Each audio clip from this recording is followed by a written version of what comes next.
Salam kreatif teman-teman. Kali ini saya akan berbagi cara cepat nyabut paku yang nancep di dinding. Paku baru maupun paku yang udah bertahun-tahun, hanya dalam hitungan detik bisa kita cabut dengan cepat. Nggak perlu ribut, nggak perlu lama-lama teman-teman.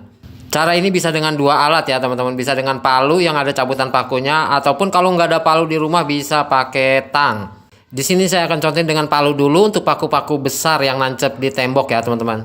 Yang perlu diperhatikan adalah tatakannya. Itu harus disesuaikan dengan kedalaman tancepan dari paku itu sendiri. Kalau misalkan kayak gini dan posisi pakunya itu miring ke atas, nancepnya ke bawah, itu kita taruh tatakannya di atas. Dan harus kita cabut searah tancapannya. Jadi saat memalu itu kan kalau arahnya ke bawah, berarti kita nariknya itu nyabutnya ke arah atas ya teman-teman. Jangan lurus, karena kalau lurus jadi bengkok. Dindingnya atau temboknya bisa pecah, aciannya bisa pecah. Itulah yang bikin pecah. Makanya kalau misalkan kegedean kita harus setting.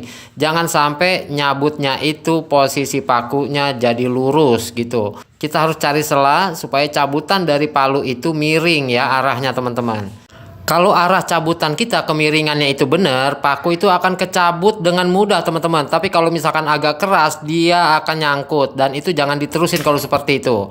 Nah untuk kasus tembok seperti ini, itu mulus banget hasil cabutannya. Karena kita cabut searah dengan arah masuknya paku.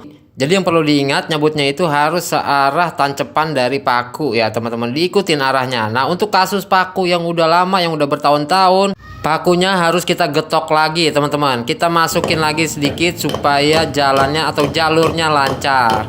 Tetap dari arah masuknya dia kita ikutin teman-teman. Nyabutnya ke arah masuknya dia, searah dengan masuknya dia. Dan pelan-pelan aja teman-teman. Kalau misalkan terasa keras nyabutnya, jangan diterusin, berarti arah kita salah. Kita harus cari posisi enaknya gitu. Karena apa? Karena kalau posisi kita benar, dia pasti kecabut dengan mudah teman-teman. Enggak nempel atau enggak nyangkut, saya jamin teman-teman.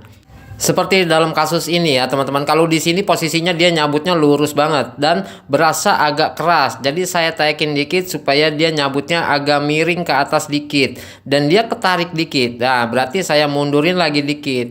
Terus aja seperti itu. Kemiringan saya atur di sini teman-teman pakai bantalannya itu sendiri. Kalau misalkan bantalannya kurang gede ya tambahin gedein atau bantalannya biar dia tetap miring nyabutnya, enggak lurus teman-teman.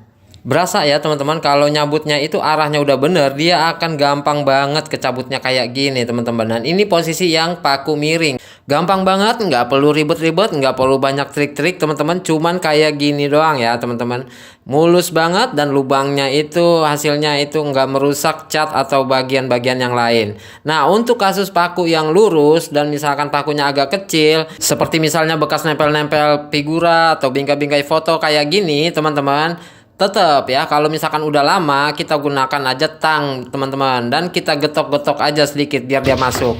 Getoknya bisa menggunakan palu juga teman-teman. Cuman kalau misalkan di rumah nggak ada palu ya bisa pakai tang atau bisa pakai getokan yang lain ya. Nah kalau udah bergerak masuk seperti ini, tinggal kita cabut lagi dengan menggunakan tang teman-teman. Kita jepit seolah-olah kayak kita mau motong pakunya ya teman-teman, dari bagian yang paling bawah. Jadi nariknya itu sedikit-sedikit. Kalau dia udah keluar sedikit berarti arah kita udah benar. Kita ambil lagi dari yang paling bawah dan kita jepit, kemudian kita tarik ke atas seperti ini teman-teman.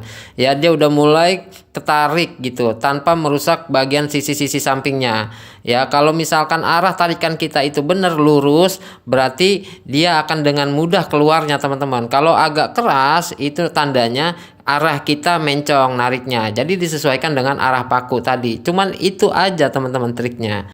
Gampang kan teman-teman, nggak perlu ribet, hanya dalam hitungan detik, nggak nyampe 1 menit, paku yang ada di tembok bisa kita cabut dengan mudah. Semoga bermanfaat buat teman-teman subscriber semua. Saya doakan selalu sehat, banyak rezeki, dan tentunya makin kreatif. Semoga kita semua selalu diberkahi kesuksesan. Amin.